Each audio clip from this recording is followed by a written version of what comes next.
Good morning. आज अपन 10th science के अंदर सेकंड चैप्टर के अंदर पाचन तंत्र अपने कंप्लीट कर लिया था। उसके आगे आज अपन श्वसन तंत्र की बात करेंगे कि श्वसन और श्वसन तंत्र क्या है, इसकी चर्चा करेंगे। ठीक है, तो श्वसन तंत्र, श्वसन किसे कहते हैं, श्वसन तंत्र के अंदर कौन कौन से भाग आते हैं, उनकी बात करेंगे। देखिए, सबसे पहले बात करते हैं श्वसन की। क्या होता है श्वसन के अंदर कि कोशिका को अपनी क्रियाओं, जितनी भी क्रियाएं होती है कोशिका के अंदर, उसको संपादन के लिए क्या चाहिए, ऊर्जा चाहिए। कि कोशिका के अंदर कोई भी क्रिया, जब पाचन है, श्वसन है, ऑक्सीजन है, तो कोशिका क्रिया करती है। इसके लिए क्या आवश्यकता है कि कोशिका क्रिया कंप्लीट करे, इसके लिए ऊर्जा की आवश्यकता है। किसकी आवश्यकता होती है, ऊर्जा की। जब ऊर्जा मिलेगी तभी कोशिका क्या करेगी, कार्य करेगी। ठीक है, ऊर्जा अकॉर्डिंग क्या करती है, कार्य करती है। ऊर्जा मिलेगी उसी हिसाब से कार्य करेगी।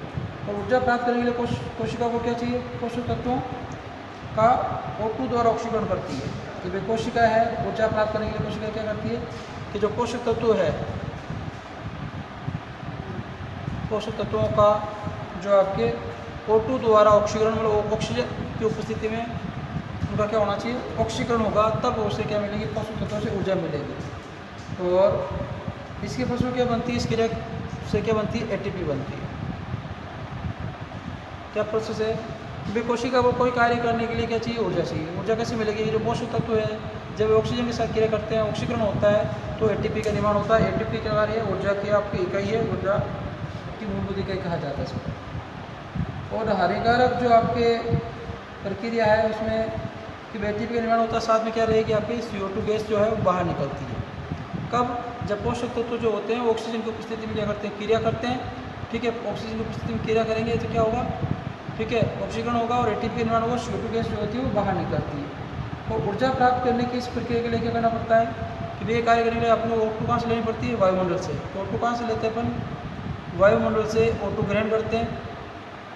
ठीक है, और ये O2 जो होती है वायुमंडल से अपने प्राप्त होती है और ये अपने शरीर में प्रवेश करती है। कहाँ पे, शरीर में प्रवेश करती है। ठीक है सर, शरीर में प्रवेश करती है और CO2 का क्या करती है, उत्सर्जन करती है, जो परम आवश्यक है। और CO2 क्या होती है, बाहर निकलती है। प्रोसेस क्या है कि वे पोषक तत्व है, इस ऊर्जा निर्माण के लिए क्या जरूरी है कि अपन वायुमंडल से क्या लेंगे, क्या लेंगे, ऑक्सीजन। ये शरीर में प्रवेश करेगी और CO2 क्या होती है, बाहर निकलती है। तो गैसों के आदान प्रदान के लिए रक्त क्या करता है, माध्यम की तरह कार्य करता है। कि भाई अपने शरीर में ऑक्सीजन है, इसको सभी अंगों तक पहुँचाने को, और CO2 इसको शरीर से बाहर निकालने के लिए माध्यम क्या है। ठीक है, शरीर के अंदर माध्यम क्या होता है, रक्त होता है। कोई भी चीज़, कोई भी क्रिया होगी वो रक्त में मिलेगी। चाहे आप ऑक्सीजन लेंगे, भोजन करेंगे, उसका पोषक पदार्थ को ग्लूकोज बढ़ेगा, वो ऑक्सीजन आपके रक्त में मिलेगा। हमारी को टेबलेट है वो रक्त में मिलेगी। सभी क्रियाएं क्या होती है आपके, सभी के लिए माध्यम क्या कार्य करता है, रक्त माध्यम का कार्य करता है। अब देखिए क्या होता है, रक्त क्या करता है, इस ऑक्सीजन गैस को क्या करता है, अपने अंदर अच्छे से घोल लेता है। कि ये रक्त जो है, ठीक है, ये रक्त क्या करता है, इस ऑक्सीजन को अपने अंदर घोल लेता है, अच्छे से घोल लेगा। और इसको क्या करेगा, इस ऑक्सीजन गैस की बात है, बोलता है गैस अवस्था में होती है। ठीक है, इसको अंदर घोल कर क्या करता है, सभी ऊतकों तक ये करता है, अंगों तक, ऊतकों तक ऑक्सीजन को पहुंचाता है। और इनके द्वारा उत्पन्न जो CO2 है, इसको क्या करता है कि CO2 को अपने अंदर क्या करता है, समाहित कर वातावरण में भेजता है। रक्त का कार्य क्या है कि रक्त क्या करता है, इस ऑक्सीजन गैस को अपने अंदर समाहित करता है, सभी अंगों तक, ऊतकों तक पहुंचाता है। इसके बाद जो CO2 का उत्सर्जन होता है, इस CO2 को क्या करता है, अपने अंदर समाहित कर लेता है, कौन, रक्त। ठीक है, अपने अंदर इकट्ठा कर लेता है। ठीक है, फिर इसको क्या करता है, वातावरण में भेज देता है। फाइनली क्या होगा, ये वातावरण में चली जाएगी।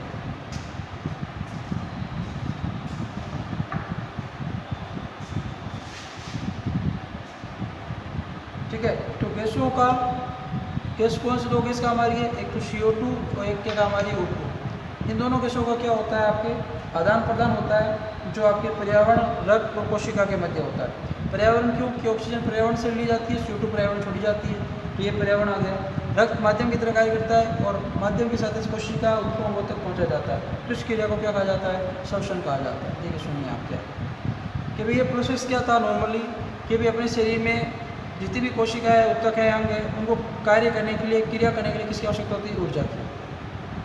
ऊर्जा की जरूरत होती है। ऊर्जा कहाँ से प्राप्त होती है कि जो पोषक तत्व है, जो कि हम भोजन के रूप में ग्रहण करते हैं, कार्बोहाइड्रेट, प्रोटीन, वसा, खनिज लवण, आयन, विटामिन, जो भी है, ये जब ऑक्सीजन की उपस्थिति में ऑक्सीकरण होता है तो ATP का निर्माण होता है, CO2 बाहर निकलता है। ठीक है। अब ये ऑक्सीजन क्या करती है कि ये कहाँ से आती है, वायुमंडल से आती है, ये शरीर में प्रवेश करती है और CO2 को बाहर निकालती है। अब जो ऑक्सीजन है इसके लिए माध्यम का कार्य कौन करता है, रक्त माध्यम का। कि ऑक्सीजन आएगी सबसे पहले किसी क्या करती है, रक्त से जुड़ती है, रक्त से जुड़कर क्या करती है, रक्त माध्यम से कार्य करती है, फिर CO2 क्या करती है, CO2 को भी रक्त क्या करता है, धारण करता है, उसको वापस वातावरण में छोड़ देता है। कहने का मतलब क्या हुआ कि भाई श्वसन की परिभाषा की अभी इसकी बात करते हैं कि भाई गैसों के द्वारा गैसों का आदान प्रदान की क्रिया जिसमें पर्यावरण, रक्त, कोशिका के मध्य होती है, इसे क्या कहते हैं, श्वसन कहते हैं। और गैसों का आदान प्रदान कैसे होता है, अभी मैंने आपको समझाया, वापस लास्ट बार समझा रहा हूँ, देख लीजिए आप अच्छे से एक बार कि भाई रक्त है, ये क्या करता है, वायुमंडल से आने वाले ऑक्सीजन को अपने अंदर इस ऑक्सीजन गैस को समाहित कर लेता है। फिर रक्त क्या करता है, अंगों में तक क्या करता है, ऑक्सीजन को पहुंचाता है, और CO2 जो होती है इसको रक्त क्या करता है, अपने अंदर इकट्ठा कर लेता है और इसको क्या कर देता है, वातावरण छोड़ देता है। ये क्रिया है गैसों का आदान प्रदान, कि भाई वातावरण से ऑक्सीजन आती है, वातावरण से CO2 छोड़ी जाती है। अब श्वसन की परिभाषा क्या होगी वो सुन लीजिए आप, देखिए। ठीक है, श्वसन की परिभाषा लिख देता हूँ आपके लिए। ये तो सिंपल सा प्रोसेस था, आपको समझा दिया। अभी आपको समझ में नहीं आए कोई बात नहीं, ये बस समझाने का औचित्य इतना ही है कि श्वसन की परिभाषा, श्वसन की परिभाषा क्या होगी, गैसों, क्वेश्चन क्या लिखेंगे, CO2 व O2, दो गैस काम आ रही है। गैसों कौन से, CO2 और O2 के आदान प्रदान की क्रिया, आदान प्रदान की क्रिया जो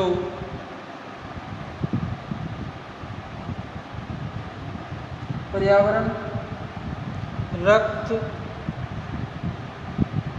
और कोशिकाओं के मध्य होती है, और कोशिकाओं के मध्य होती है,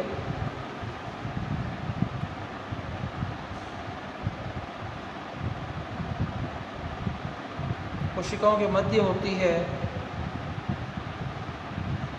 क्या होती है, कोशिकाओं के मध्य होती है, इसे क्या कहते हैं, श्वसन कहते हैं, रेस्पिरेशन कहते हैं, इसे क्या कहते हैं, श्वसन कहते हैं। ध्यान रखिए, ये प्रोसेस हो गया। अब गैसों का आदान प्रदान कैसे होता है, अभी मैंने आपको समझाया, तो वापिस सुन लीजिए एक बार, किसी डाउट रह गया हो तो, कि वायुमंडल से आपके क्या आई, ऑक्सीजन आती है, वायुमंडल से ऑक्सीजन गैस आती है, ये क्या करती है, किसके साथ मिलती है, रक्त के साथ मिलती है। ठीक है, ऑक्सीजन रक्त के साथ मिलती है, रक्त क्या करता है, इस ऑक्सीजन को अंगों, ऊतकों या ऊतकों जो भी कोशिकाओं तक पहुंचाता है। उसके बाद CO2 जो होती है ये क्या करती है, रक्त के साथ मिल जाती है, और CO2 को रक्त क्या करता है, वातावरण में छोड़ देता है। ठीक है, तो ये क्रिया क्या होगी, गैसों का आदान प्रदान होगा। ऐसा करने से क्या होता है, जो पोषक पदार्थ उनका क्या होता है, ठीक, ऑक्सीजन की उपस्थिति में ऑक्सीजन होता है, जिससे ऊर्जा मिलती है और CO2 बनती है, CO2 को बाहर छोड़ दिया जाता है, ऊर्जा ऊतकों अंगों द्वारा ग्रहण कर ली जाती है, वो भी किसके माध्यम से, रक्त के माध्यम से। तो ये क्रिया क्या कहलाती है, शोषण कहलाती है। यहाँ तक क्लियर। अब आप आगे देखिए, मैं तुमको पॉइंट की बात करते हैं कि भाई शोषण की प्रक्रिया में क्या होता है कि ऑक्सीजन युक्त शुद्ध वायु क्या होती है, वायु को नाक, गले तथा श्वास नलियों के जरिए फेफड़ों में पाई जाने वाली वायु कुपिका में पहुंचाया जाता है। कि भाई होता क्या प्रोसेस, देखिए समझिए एक बार इसको भी अच्छे से, कि भाई जो आपके शोषण प्रक्रिया की होती है, जो ऑक्सीजन युक्त, ऑक्सीजन में शॉर्ट में लिख रहा है, और को ऑक्सीजन युक्त जो वायु होती है, क्योंकि देखो वायु में क्या होता है, बहुत सी गैसेज होती है, नाइट्रोजन भी होती है, CO2 की भी मात्रा पाई जाती है, और भी गैसेज होती है। तो ऑक्सीजन युक्त वायु जो होती है अपने कहाँ प्रवेश करती है, नाक में सबसे पहले। नाक में दो छिद्र होते हैं, नाक के छिद्र से कहाँ जाएगी, आपके गले में जाएगी, गले में गई, गले से कहाँ जाएगी, आपके श्वास नलियों में भी बनाएंगे ऐसे, ये आपके श्वसन नली, फिर यहाँ से श्वास नली से बनेंगी, अभी डायग्राम आया था वैसे। ये आपके श्वसनिका कहलाएगी, श्वास नली कह सकते हैं, ये आपके श्वास नली, श्वसन नली, श्वास नली। ठीक है, तो गले से कहाँ जाएगी, आपके श्वास नलियों में जाती है, श्वास नलियों में। ठीक है, फिर ये श्वास नलियों से कहाँ जाती है, आपके फेफड़ों में। ठीक है साहब, फेफड़ों से फिर कहाँ जाती है, आपके वायु कुपिका में। क्या होता है देखो बता दूंगा, डायग्राम से बना के बता दूंगा। वायु कुपिका, या ऐसे कहा जाता है वायु कोष्टिका।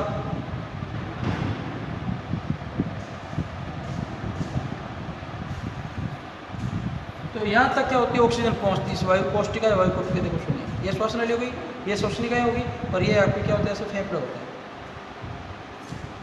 ठीक है, और ये आगे जाके ऐसे गुब्बारेनुमा ऐसे छोटी छोटी ऐसे कुछ आकृति बन जाती है ऐसे, इस प्रकार से ये बहुत पाई जाती है अपने ऐसे, जिससे क्या बहुत ज़्यादा मात्रा में पाई जाती है। इसे क्या कहते हैं, वायु कोशिका कहते हैं। इसे क्या कहते हैं, श्वास नली, नाक और आपको गले, तो समझ आ गया।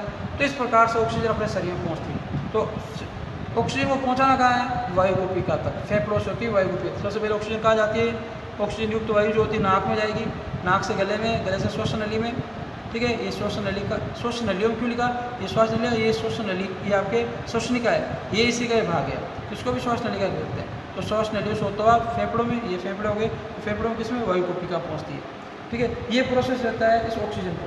और कोशिका की झिल्ली जो अत्यंत महीन होती है, जिसमें क्या पाई जाती है, केशिका रुधिर वाहिकाओं का जाल होता है। कि कोशिका जो होती है झिल्ली बहुत पतली होती है, किसकी बनी होती है, इनमें किसका जाल पाया जाता है, केशिका रुधिर वाहिकाओं का जाल पाया जाता है, केशिका रुधिर वाहिकाओं का जाल पाया जाता है सर। ठीक है, अब इसमें क्या होता है, वाहिकाओं में क्या होता है, मौजूद जो रक्त होता है उस श्वास द्वारा क्या कर दिया जाता है, जो रक्त होता है उसके द्वारा जो उसके साथ में जो ऑक्सीजन आई है उसका क्या कर लिया जाता है, ऑक्सीजन को ग्रहण कर लिया जाता है, और रक्त के द्वारा जो आपकी लाई गई कार्बन डाइऑक्साइड है उसको क्या कर दिया जाता है, वायु में छोड़ दिया जाता है। तो अतः क्या है कि भाई अशुद्ध वायु फेफड़ों से श्वास के द्वारा वातावरण में छोड़ दी जाती है, शुद्ध वायु का उपयोग कर लिया जाता है। तो फेफड़े क्या करते हैं, शुद्ध वायु का उपयोग करते हैं, और अशुद्ध वायु को क्या करते हैं, वातावरण में छोड़ देते हैं। अशुद्ध वायु कहाँ छोड़ी जाती है, वातावरण में छोड़ी जाती है। ठीक है, ये प्रोसेस रहता है आपके श्वसन वाले प्रोसेस में। अब आपको श्वसन की परिभाषा है, ये प्रोसेस तो आपको याद होना चाहिए कि ऑक्सीजन है वो कहाँ से होती जाती है, तो ऑक्सीजन वायु से नाक में, नाक से गले में, गले से श्वसन नलियों में, फेफड़ों से होती है वायु कोशिका कहते हैं, वायु कोशिका से वायु कोष्ठिका कहते हैं। ठीक है, वायु कोशिका या वायु कोष्ठिका की बात है। इसमें प्रोसेस क्या है कि भाई जो ऑक्सीजन युक्त आपके वायु आती है उसका तो उपयोग कर लिया जाता है, और जो CO2 होती है इसको क्या कर दिया जाता है, वातावरण में भेज दिया जाता है। ये प्रोसेस पूरा क्या कहलाता है, श्वसन कहलाता है। अब आपको जैसे समझ आए श्वसन की, अभी तक जो पढ़ा उसमें श्वसन की परिभाषा याद कर लें तो भी सफिशिएंट है। और ये आप पूरा प्रोसेस याद करते हैं तो आपको नॉलेज का बहुत अच्छा है, क्योंकि ये काम अभी आगे पढ़ेंगे। ठीक है, कि मानव श्वसन तंत्र पढ़ेंगे तो उसके बारे में डिटेल में पढ़ेंगे, चीज़ें सभी आएगी वहाँ पर। ठीक है, अब अपनी नेक्स्ट सेटिंग रहेगी मानव श्वसन तंत्र। श्वसन की परिभाषा पढ़िए अपने, श्वसन क्या होता है। तो श्वसन की परिभाषा आप एक लाइन में सुनना चाहें तो ये है कि ऑक्सीजन युक्त वायु का रक्त के माध्यम से शरीर में पहुंचना, ठीक है, तथा CO2 का शरीर से बाहर निकलना क्या कहलाता है, श्वसन कहलाता है। श्वसन क्रिया किस अंग के द्वारा होती है, फेफड़ों के द्वारा होती है। मुख्य योगदान किसका होता है, फेफड़ों का। वायु कोशिका होता है, लेकिन वायु कोशिका किसकी इकाई है, फेफड़ों की इकाई है। ठीक है, अब आप देखिए अगली हेडिंग है मानव श्वसन तंत्र। मानव श्वसन तंत्र,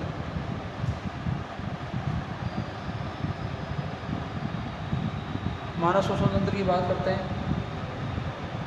कि मानव श्वसन तंत्र को 3 भागों में बांट रखा है अपने लिए यहाँ पे समझने के हिसाब से। पहला भाग पढ़ेंगे ऊपरी श्वसन तंत्र,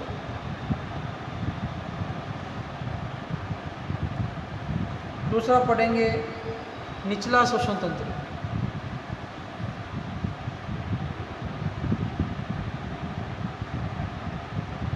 और तीसरा पढ़ेंगे श्वसन मांसपेशियाँ।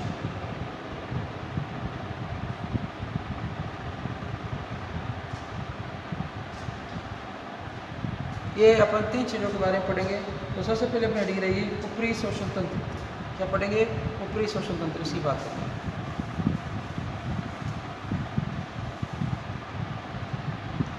देखिए ऊपरी श्वसन तंत्र के मुख्य जो भाग है उनके बारे में आप किस किस के बारे में पढ़ने वाले हैं। देखो यहाँ पढ़ेंगे अपन नासिका के बारे में, नासिका। उसके बाद अपन पढ़ेंगे इसमें कि मैं नासिका होगा, दूसरा पढ़ेंगे अपन इसमें मुख, फिर तीसरा आपके ग्रसनी, और चौथा अपन पढ़ेंगे इसके अंदर स्वर यंत्र, जिसे लेरिंग्स कहा जाता है, स्वर यंत्र या इसे लेरिंग्स कहते हैं।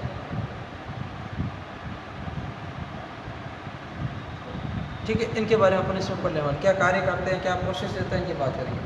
तो इसको समझने से पहले अपन क्या करते हैं, मानव का श्वसन तंत्र को समझते हैं, इसके डायग्राम बनाते हैं ताकि ये अच्छे से समझ आ जाए। फिर ऊपरी श्वसन तंत्र के भागों की बात करेंगे। ठीक है,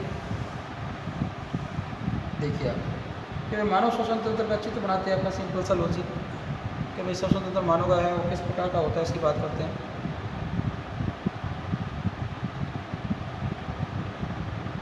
ठीक है, अब इसकी देखिए सिंपल सी बात करेंगे अपन।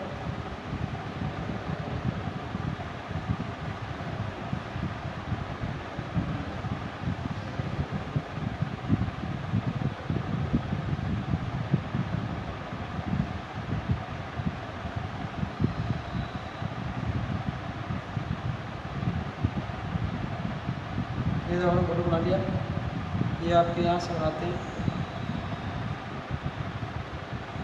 ये आपके मुख्य श्वास नली आ गई, उसके बाद ये आपकी आगे जाएगी इस प्रकार से फेफड़ों के अंदर, और साथ में फेफड़े बना लेते हैं।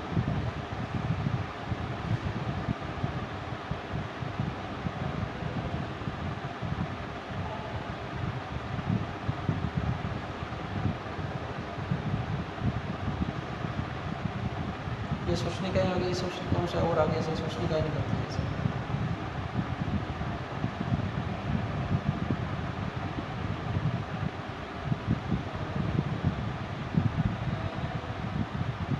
और ये से ही आ गया ये वायु को भी गया।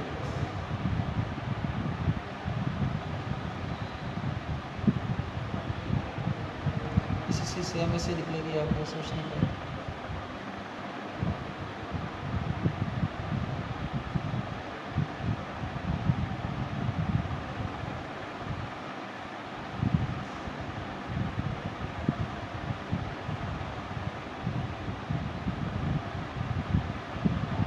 ये आपकी क्या होगी वायु कुपी के अंदर बहुत करना जाल पाया जाता है ऐसे। ठीक है, और ये आपके मुख्य श्वसन अंग की जैसे बात होगी अपने प्रोसेस ये अपने महत्वपूर्ण चीज़ें होगी, और यहाँ से आपकी ये मुख्य के बैक्टीरिया अंदर आ जाते हैं। अब देखिए ये क्या है, ये वाला पोर्शन आपके ग्रसनी होगा यहाँ पे, ग्रसनी। उसके बाद आपके ये लेरिंग्स हो गया, यहाँ पे ये कंठ जिसे बोलते हैं स्वर यंत्र, लेरिंग्स। उसके बाद आपके इधर नासिका हो गई, ये वाला पोर्शन, या इधर यहाँ से नासिका। ठीक है, और इसके बाद ये फेफड़े ही आप जानते हैं, फेफड़े। इसके बाद आपकी ये जो निकली हुई है ब्रांचेज, ठीक है, इसे कहा, ये जो मेन है निकले से बोलते हैं शोषणी, इसे क्या बोलते हैं शोषणी। इसमें कहा जाता है ब्रोंकाई, ब्रोंकाई। और ये जो आपको छोटी छोटी निकली हुई इसमें बनाई दो, ये वाली, ये पोर्शन, ये पोर्शन, ये क्या कहा जाता है श्वसनी कहा जाता है। और यह नीचे क्या कहा जाता है सर आपका डायफ्राम, इसे बोलते हैं मध्यपट, मध्यपट या इंग्लिश में डायफ्राम। और ये आपकी वायु कोशिकाएं होगी कि भाई इस प्रकार का प्रोसेस होता है अपने ये तरफ का। थोड़ा सा ये आपके मुख्य संरचनाएँ होगी आपके नासिका, यहाँ से आपके वायु अंदर आएगी, मूव हुआ, फिर आपके ग्रसनी से होते हुए लेरिंग्स, लेरिंग से ये आपके श्वसन नली, मुख्य रूप से क्या कहा जाता है श्वसन नली, श्वसन नली। ठीक है, और ये आपके कहलाएगी श्वसनी। और ये जो ऐसे निकली हुई ब्रांचेज ये इसे बोलते हैं श्वसनिकाएँ, और ये जो बनी हुई है इसे क्या कहते हैं वायु कुपिकाएँ, और नीचे वाले क्या करेगा डायफ्राम, ये फेफड़े हो गए। ये आपके मानव के श्वसन तंत्र का चित्र हो गया। अब अपन पढ़ते हैं इनके भागों के बारे में। ऊपरी श्वसन तंत्र के भाग है, सबसे पहले नासिका की बात करेंगे, नोज की बात करेंगे, इसकी बात करेंगे। तो भाई ऊपरी श्वसन तंत्र है, इसका जो पहला भाग है उसकी बात करेंगे। अपन अभी क्या पढ़ रहे हैं, मानव श्वसन तंत्र के अंदर ऊपरी श्वसन तंत्र, ऊपरी श्वसन तंत्र, और इसमें पहला भाग इसका पढ़ रहे हैं नासिका, इंग्लिश में नोज। क्या होती है नासिका के बारे में पॉइंट्स क्या है इनकी बात करेंगे। देखिए आप कि पहला श्वसन अंग है जो आपको क्या करता है, बाहर से दिखने वाला एक जोड़ी नासा द्वार के द्वारा शुरू होता है। आपको पता है नाक जो है आपका, इसी नाक बना हुआ है, इसके अंदर जैसे दो छिद्र पाए जाते हैं। ये बाहर से दिखने वाला प्रथम श्वसन अंग है। ठीक है। यदि पूछ लिया जाए बाहर से देखने वाला प्रथम श्वसन अंग कौन सा है तो नोज आएगा, नाक या नासिका आएगी। जो आपके एक जोड़ी नासा द्वार, 2 छिद्र होते हैं नाक के अंदर, 2 को अपन क्या बोल सकते हैं, एक जोड़ी नासा द्वार छिद्र। कितना जोड़ी पाया जाता है अपने, तो एक। पहली बात तो पहला पॉइंट महत्वपूर्ण क्या है, बाहर से दिखने वाला श्वसन अंग, कैसे कह सकते हैं, पहला श्वसन अंग है, पहला श्वसन अंग है जो किसमें खुलता है, आपके एक जोड़ी नासा द्वार से शुरू होता है। एक जोड़ी नासा द्वार या नाक के छिद्र भी कह सकते हैं, एक जोड़ी नासा छिद्र या नासा द्वार में खुलता है। ठीक है सर, सिंपल सर। आप देख लीजिए 5th क्लास तक के बच्चों को पूछ लीजिए आप भी, क्या भाई आपसे पहले पूछो श्वसन क्रिया कैसे करते हो, वो बताए तो ठीक है, वो बताओ आप ऑक्सीजन कैसे ग्रहण करते हो या आप हवा कैसे लेते हो, वो बोलेंगे नाक से लेते हैं। उनको पता है श्वसन किसके द्वारा लेते हैं, श्वसन अंग क्या है, 6-7 तक बच्चे बता देंगे नाक से लेते हैं, और उनका कहना सही है। पहला श्वसन अंग क्या है, नाक के, लेकिन श्वसन अंग क्या है, फेफड़े। अब आप आगे देखिए, और ये एक बड़ी गुहा के रूप में होती है जो एक पतली हड्डी है झिल्ली के द्वारा 2 भागों में बट जाती है, कि बीच में एक हड्डी पाई जाती है जिसके द्वारा क्या होती है, अंदर गुहा मतलब खड्डे, नाक के अंदर गुहा होती है, खड्डे होते हैं, तो उसके पतली हड्डी के द्वारा और झिल्ली के द्वारा 2 भागों में बट होता है। अब बात करते हैं कि नासिका गुहा जो है आपके, ठीक है, ये पृष्ठ भाग नासाग्रसनी में होता है। पृष्ठ का देखो, अदर का होता है नीचे वाला पृष्ठ, ऊपर वाला भाग, ऊपर वाला भाग किसमें होता है, नासाग्रसनी में होता है। तो पृष्ठ भाग किसमें खुलता है, आपके नासाग्रसनी में खुलता है। पृष्ठ भाग ऊपर वाला भाग क्या बोलते हैं, नेज़ोफेरिंक्स में खुलता है। नासिका गुहा में पाए जाने वाले महीन बाल, पतली झिल्ली में होने वाले रक्त प्रवाह और आपके झाड़नुमा पक्षमाप और श्लेष आपसी सहयोग द्वारा श्वास वायु में धूल के कारण परागकण, फफूंद आदि को दूर कर उसे शुद्ध करते हैं। देखो मतलब क्या है कि भाई आपने श्वास जो आपके नासिका गुहा में क्या पाए जाते हैं, आपने देखो महीन बाल पाए जाते हैं, पतले पतले बाल, जो श्लेष, कुछ म्यूकस भी पाया जाता है, श्लेष्मा भी पाई जाती है, इसके अलावा छोटे पक्षमाप भी पाए जाते हैं, झाड़नुमा होते हैं। इनका कार्य क्या है कि श्वास वायु जो है, श्वास वायु जो आ रही है वायु के द्वारा ऑक्सीजन, ये जरूरी थोड़ी सिर्फ ऑक्सीजन है, ऑक्सीजन के साथ क्या आ सकते हैं, तो धूल के कण आ सकते हैं, धूलकण है, परागकण है, जीवाणु विषाणु कवक आ सकते हैं, जैसे अपने कहते हैं फफूंद आ सकती है। ठीक है, ये भी अपने क्या करते हैं, श्वसन के साथ, श्वसन गैस के साथ आ सकते हैं।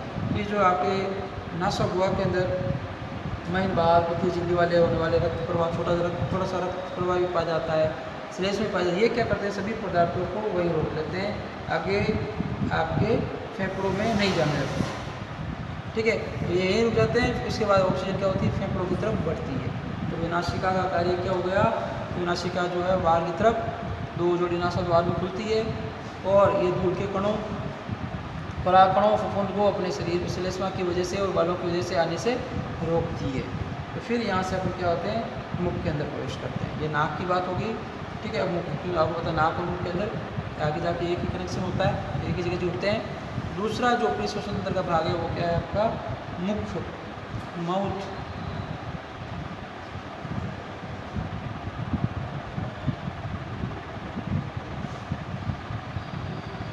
माउथ, मुख श्वसन तंत्र में द्वितीय अंग के तौर पर कार्य करता है। पहला अंग तो नाक हो गया, ये दूसरा क्या करता है, आपके दूसरा पोर्शन हो गया आपके, क्या कार्य करता है, ये द्वितीय आपके क्या है, श्वसन अंग है। तो इसे बोल सकते हैं द्वितीय श्वसन अंग है। पहला तो नासिका हो गई, द्वितीय श्वसन अंग है, क्या है, द्वितीय श्वसन अंग के तौर पे कार्य करता है। सांस लेने में मुख्य क्या करता है, मुख्य भूमिका क्या है, श्वास लेने में मुख्य भूमिका क्या होती है, नासिका की होती है। तो अपन श्वसन क्रिया करते हैं, सांस लेते हैं, तो सबसे मुख्य क्रिया किसकी होती है, नासिका को होती है। लेकिन कुछ हद तक मुख भी श्वास लेने में काम होता है। आपको पता है कि नाक से श्वसन क्रिया नहीं होती है, जुकाम लग जाता है तो अपन मुख के द्वारा श्वास लेते हैं। जब बहुत जल्दी अपन व्यायाम करते हैं, थक जाते हैं, दौड़ते हैं, तो अपन सांस बहुत ज़्यादा फूल जाती है, तो मुख के द्वारा श्वास लेते हैं। तो मुख क्या है, जब मुख भी श्वसन क्रिया में क्या करता है, योगदान देता है। मुख क्या करता है, श्वसन क्रिया में योगदान देता है।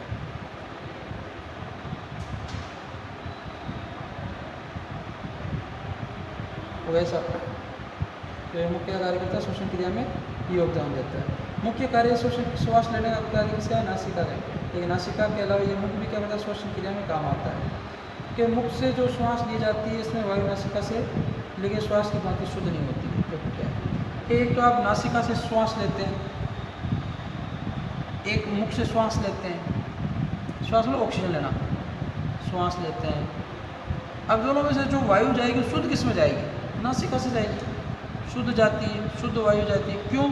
कि वे नाक के अंदर क्या होता है, नासिका के अंदर श्लेष्म पाए जाते हैं, बाल होते हैं, पक्षमा पाए जाते हैं, दूर के कणों को जीवाणु विषाणु को रोक लेते हैं। मुख के अंदर तो ऐसा कुछ नहीं होता, वायु शुद्ध है, वायु में जो जीवाणु विषाणु हो, कभी दूर के कण परागकण सब जाएंगे, तो मुख के द्वारा क्या जाती है? अशुद्ध वायु जाती है। इसलिए सलाह दी जाती है सबको, ये कहा जाता है जहाँ तक पॉसिबल हो आपको श्वसन क्रिया नाक के द्वारा ही करनी है। हमेशा इस चीज़ को आप ध्यान रखेंगे, श्वसन क्रिया किसके द्वारा करनी है? नाक के द्वारा ही करनी है, मुख के द्वारा नहीं करनी है। एक इमरजेंसी केसेस हो जाए वो एक अलग बात है, ठीक है, उनका अपन कुछ नहीं कह सकते। बाकी ज़्यादातर आप श्वसन क्रिया किसके द्वारा करेंगे? मुख के द्वारा ही करेंगे मुख्य रूप से।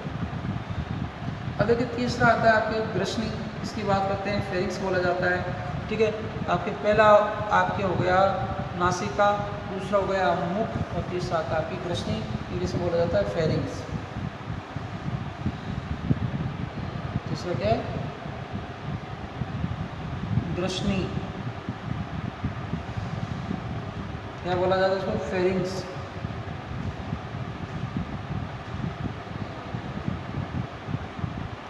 तो ये क्या होता है इसके बाद कि ग्रसनी एक पेशीय चिमनी नुमा संरचना है, ठीक है, जो नासिका हुआ के पृष्ठ भाग से आहार नाल के ऊपरी भाग तक फैली होती है। ये ग्रसनी है, ये गले के अंदर पाई जाती है आपके क्या इस प्रकार से, और ये क्या पेशी से मांसपेशी से बनी हुई संरचना होती है चिमनी के समान, ठीक है, इस प्रकार नली के समान संरचना पाई जाती है, ठीक है, और आहार नली तक फैली होती है। तो ग्रसनी को कितने भागों में बांट रखा है? इस ग्रसनी को 3 भागों में बांट रखा है। इन तीनों भागों की बात करते हैं। ग्रसनी को कितने भागों में बांट रखा है? 3 भागों में। नासा ग्रसनी, दूसरा आपका आता है मुख ग्रसनी,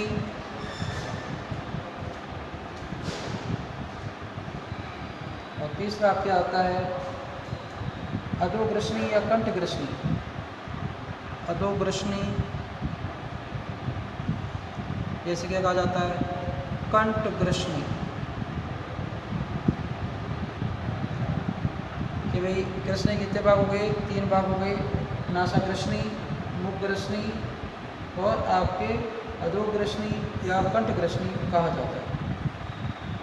कि भाई ये क्या हो गए? महत्वपूर्ण पॉइंट हो गए, ठीक है, कि भाई नासा ग्रसनी क्या होती है, मुख ग्रसनी क्या होती है, ठीक है। अब देखिए आप कि ये जो ग्रसनी के भाग है, नासा ग्रसनी, मुख ग्रसनी, अधोग्रसनी, उनकी बाकी जो डिटेल है वो अपन नेक्स्ट क्लास में चर्चा करेंगे। आज के लिए अपन इतना ही, ठीक है, थैंक यू।